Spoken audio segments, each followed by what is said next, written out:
तेरे घाटामध्ये हे दंडकारण्य अभियान राबवतो आहोत आणि एक अत्यंत उत्साहाचं चैतन्याचं वातावरण त्या दंडकारण्य अभियानामध्ये आपल्या सगळ्यांना पाहायला मिळतं. कीर्तन भाऊसाहेबांनी आदरणीय दादांनी हे दंडकारण्य अभियान सुरू केलं आणि पहिली सुरुवात त्यांनी सायखिंडीच्या डोंगरावर केली होती.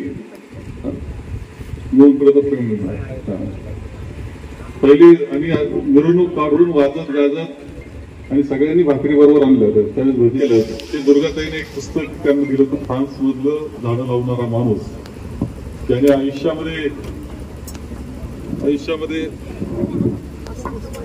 35 वर्ष सातत्यानं झाड लावत होतं. त्यातून एक जंगल निर्माण झालं.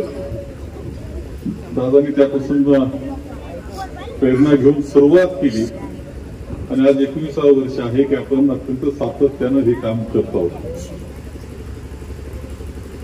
वन खात्याचं सुद्धा कौतुक केलं पाहिजे की त्यांची साथ आहे. एक आहे की आता सध्या जे डोंगर तिथे दिसत आहेत आणि त्याचं झाडं दिसत आहेत, कारण 20 वर्षापूर्वीची परिस्थिती ही नव्हती, परंतु जी प्रेरणा दंडकारण्य अभियान लोकांना सुद्धा त्याच्यातून एक स्फूर्ती मिळते. वन खात्याने राखण्याचं काम आणि लावण्याचं काम केलं, या सगळ्याचा परिणाम आता डोंगर हिरवे दिसायला लागले हे लक्षात घ्या. एवढंच नाही तर पूर्वीच्या काळामध्ये तळेगाव भाग वरून पाहिला तर थेटपर्यंत किंवा ते फिरत असताना सुद्धा मोकळं दिसत असं किती किलोमीटर पुढं. आता तसं दिसत नाही. बरोबर, आता तुम्हाला दिसतं का झाडं वाढलेली दिसत आहेत, कारण एक वातावरण जे असते प्रचार जो होतो त्याचा परिणाम, ते सगळ्याचा परिणाम आपल्या सगळ्या तालुक्यामध्ये झाडांची संख्या चांगल्या पद्धतीने वाढलेली आहे. वन खात्याच्या अधिकाऱ्यांना गुगलवर मॅपिंग ते जुने सापडत असतात. प्रत्येक वर्षाचं त्यांनी जर शोधलं तर नक्कीच आपल्याला ते दाखवते की किती मोठा परिणाम आपल्या तालुक्यामध्ये झालेला आहे. एक अत्यंत महत्वाचं काम आपण पर्यावरणाचं करतो आहोत आणि एक आदर्श काम करतो आहोत, ज्याचं युनेस्कोनं सुद्धा त्याची नोंद घेतली. त्यांचं जे कॅलेंडर आहे त्याच्यामध्ये एक कॅलेंडरचं पेज त्यांनी दंडकारण्य अभियान युनेस्कोनं दिलं आणि आपली झाडं लावण्याचा कार्यक्रम दिला. खरं ते खूप प्रतिकूलता याच्यामध्ये आहे, खूप अडचणी त्याच्यामध्ये आहेत. एक तर आपल्याकडे पाऊस कमी, दुष्काळाच्या परिस्थिती असतात, राखण होत नाही, जनावरं चरायला जातात. या सगळ्यातून ते झाड वाचणं हे सुद्धा कठीण असतं.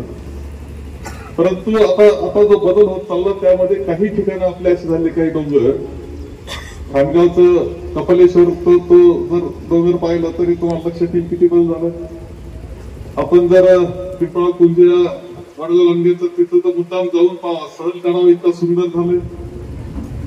आणखी आपण पाहतोय की फादर बाखर यांच्या नावानं आपण एक हिल तयार केली, हरमन हिल, ती मुद्दाम पाहण्यासारखी झालेली आहे. असे स्पॉट एक तयार झालेले, देवगडचा स्पॉट आहे. ह्या कठीण असतं काही ठिकाणी आणणं, परंतु आपल्या संस्था, कार्यकर्ते यांच्या सगळ्यांच्या प्रयत्नानं अत्यंत चांगलं यश याच्यामध्ये येत असताना आपल्या सगळ्यांचं एकंदर 11 डोंगर यावर्षी चांगलं आहे की दुर्गाताईने खूप पुढाकार घेतला, त्याचा कायम पुढाकार असतो. यावर्षी थोडं जास्त चांगलं झालेलं दिसते मला काम, आणि त्याचा परिणाम तो 11 डोंगरांवर आता काम चालू आहे. जसं आपण इथं काम करतो तसं 10 डोंगरांवर आपण काम करतो आहोत. याचं दाखल झालं तर खूप चांगलं. आता हा स्पॉट तर एवढा सुंदर आहे की इथं पुढच्या काळामध्ये मुलांच्या सहली येतील. म्हणजे चांगल्या पद्धतीने पर्यटनाचं ठिकाण होऊ शकतं, इतकं सुंदर आहे. एवढे झाडं आपण जर निर्माण करू शकलो तर खूपच चांगलं होईल. करेगावचं कौतुक मला त्यांनी वर एक डोंगर यांचा करेचा आणि त्याच्यावर त्यांची तिथे कायम त्यांनी झाडांचं राखण करतात. ते खरं गाव करतो राखण, बरोबर ना रे? आपण गेलतो नाही बरोबर, यांना सगळ्यांना एकदा चढावं लागेल, तेव्हा लक्ष वर बंधारा बांधलेला आहे आणि खरं गाव राखण करतं. वन खात्याची मदत आहेच, पण तुम्ही स्वतः लक्ष असतं काही तिथून चोरीला जाऊ नये, झाड तोडलं जाऊ नये, हे नाही. त्या सगळ्याचा परिणाम एक चांगल्या पद्धतीनं हे झालेला आपल्या सगळ्यांना दिसतो आहे. आणि म्हणूनच आपल्याला ही चळवळ आणखी चांगल्या पद्धतीनं पुढे नेण्याचं काम हे करायचं आहे. त्याच्यामध्ये आता एकंदर 1,00,000 झाडं लावण्याचा कार्यक्रम या वर्षाचा आहे आणि त्यामध्ये अमृत उद्योग समूहातल्या सगळ्या संस्थांनी सहभाग घेतलेला आहे. आजही त्यांचा सहभाग आहे. एसएनबीटीचा मोठा सहभाग आहे. सगळे प्राचार्य, शिक्षक आणि विद्यार्थ्यांचं कौतुक या निमित्तानं इथे मी करतो. त्याशिवाय हे सगळे डोंगर निर्माण करण्यामध्ये आता वृक्ष परिवार सुद्धा ओंकारनाथजी भंडारी इथे आहेत, त्यांचा सहभाग आहे. MIDCचा सहभाग आहे. रोहित दुबेंनी आपल्याला मदत केलेली आहे, ती पिंगिरीच्या किल्ल्याकरता शहागडला. मालपानी परिवारांचा सहभाग आहे. युवक काँग्रेसचा आज युवक काँग्रेसचं गठन झाल्यानंतर पहिला मोठा सुंदर कार्यक्रम तुमचा झाला. जयाताई आणि त्या सगळ्या तुमचं सुद्धा खूप अभिनंदन मी इथे करतो. सर्व ग्रामपंचायती, सर्व शाळा, सहकारी संस्था या माध्यमातून एक चैतन्य आपल्याला निर्माण झालेलं दिसत आहे. आणि हे एक झाड लावणं म्हणजे आपण झाड लावल्यानंतर ते कसं वाढतं याचं पाहण्याचा एक आनंद असतो. आपण सुद्धा झाडं आपल्या घराच्या परिसरात लावले तर चिक्कूचं झाड लावलं तर घराला खाऊ शिल्लक राहतील इतके चिक्कू येतात. त्यातला आनंद वेगळा असतो. तुम्ही पाहिलं असेल परवा फणस मिळालं आपलं, ते फणस लावलं होतं, ते फणसाच्या घर आले ज्या वेळेस त्यातल्या खाणं ते आनंद वेगळा असतो का खाण्यामध्ये.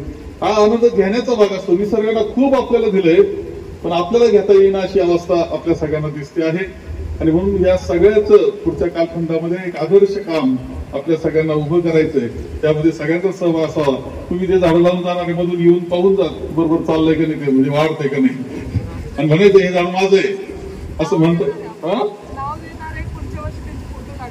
हा पुढच्या वर्षी म्हणजे आता त्याला कामच झालं. आता फोटो काढता येईल त्याला पुढच्या वर्षी. असं झाड राहील याची काळजी ग्रामस्थ खूप चांगले आपले, खूप मोठा सहभाग तुमचा आहे. सरपंच तुमचा आणि तुमच्या सगळ्या त्यांचा अभिनंदन मी करतो. आणि त्याचबरोबर वन खात्यानं सहकार्य थोडस आणखी कसं करता येईल याच्या दृष्टीने काळजी घ्यावी.